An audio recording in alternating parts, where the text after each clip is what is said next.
well, I left the part of town where my doctor's appointment is. I had a rough morning. When I got to the doctor's, they said I owed them $260 from Christmas time. And I was like, okay, well, why haven't you guys sent me a bill then? Like, come on now. And they're like, oh, we did. We sent 5. I'm like, no, you didn't, because if you did, I would have got them. And they're like, well, maybe you need to check with your post office. I'm like, okay, so the post office is withholding just my mail from Kelsey Siebel Clinic. Okay.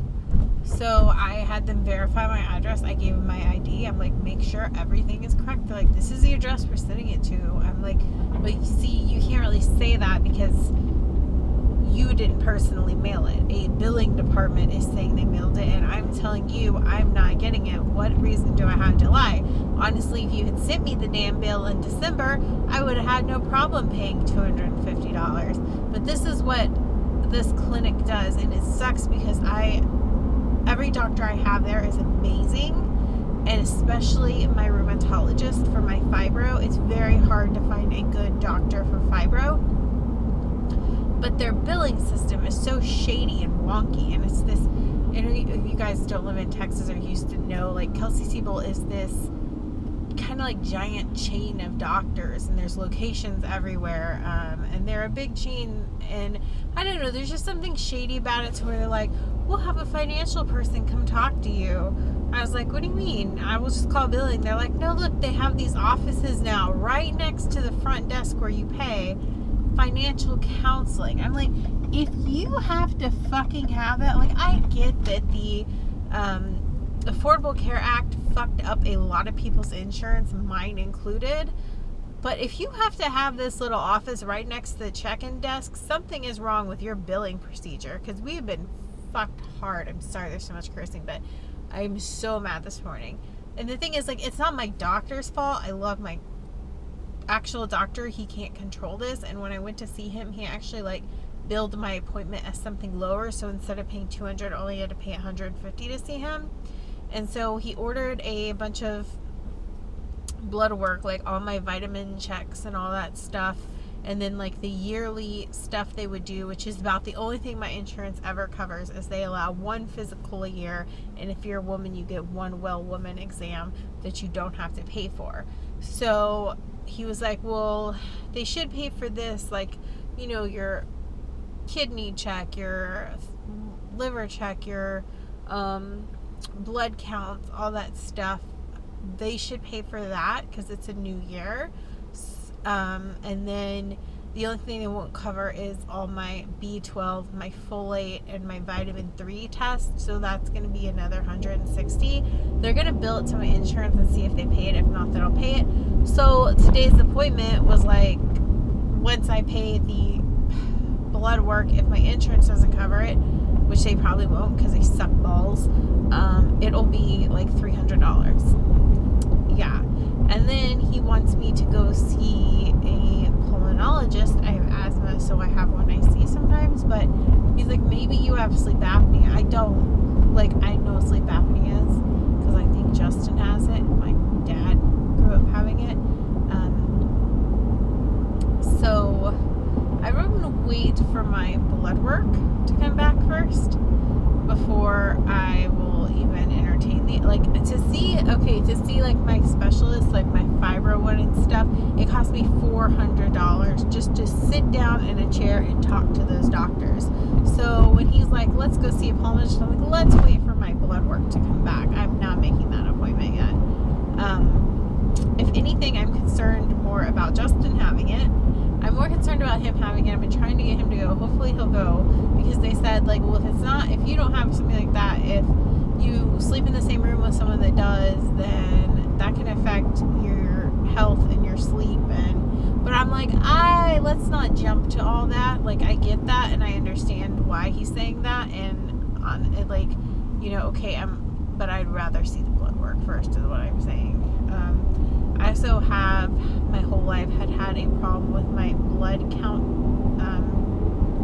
It's never been just right, and for a while it was really bad, and I was having to get like leukemia tests and stuff, and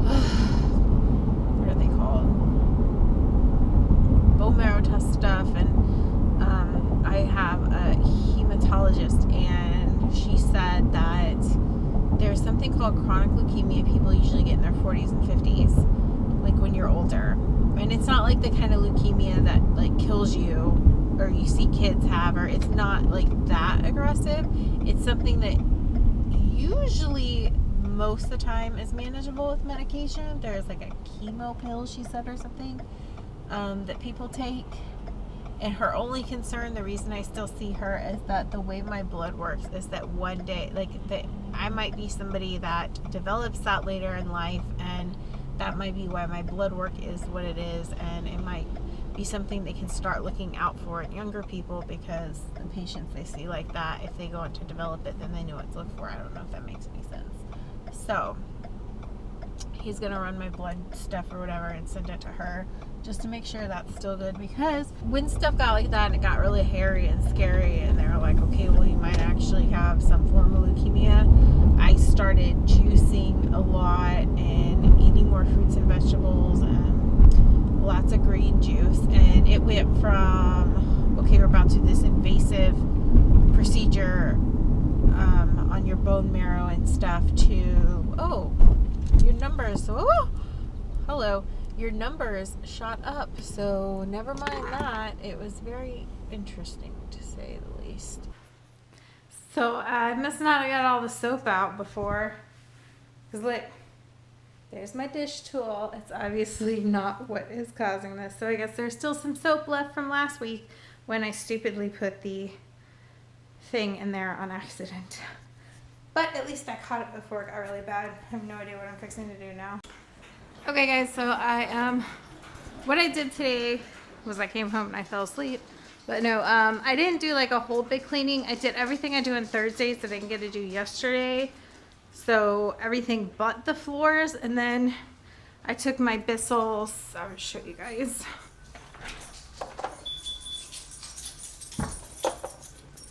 This is the Bissell Perfect Sweep. I need to clean it out.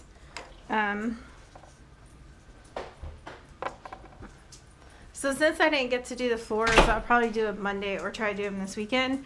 I just cleaned the whole house with that. It's better than just sweeping, but I didn't get to mop. So I don't know. I waited till I felt better. Feeling funky. Aunt Flo is in town and it's making me cranky, and I'm really hungry. Like, I'm gonna eat everything and it's not normal. So Justin should be home soon. I can make dinner. We just ate dinner and we're gonna go to Chili's and get drinks. And I don't know, I might get dessert because my period's here and I want to eat chocolate really bad, but I don't want to go buy chocolate because then I'll have it in the house and then I'll eat too much. So Justin will probably have a beer and I'll probably have something with chocolate in it. But it's more affordable than going and getting a full meal and something with chocolate anyway. So that's what we're doing. Did you miss us so much? We were only gone like 20 minutes. So we went to Chili's and they were too full, so we went to Logan's Roadhouse. Justin got a beer and we shared a brownie thing. It hit the spot, but it was actually like too sweet. You thought so too, right? Mm-hmm. It was like too much. I don't know.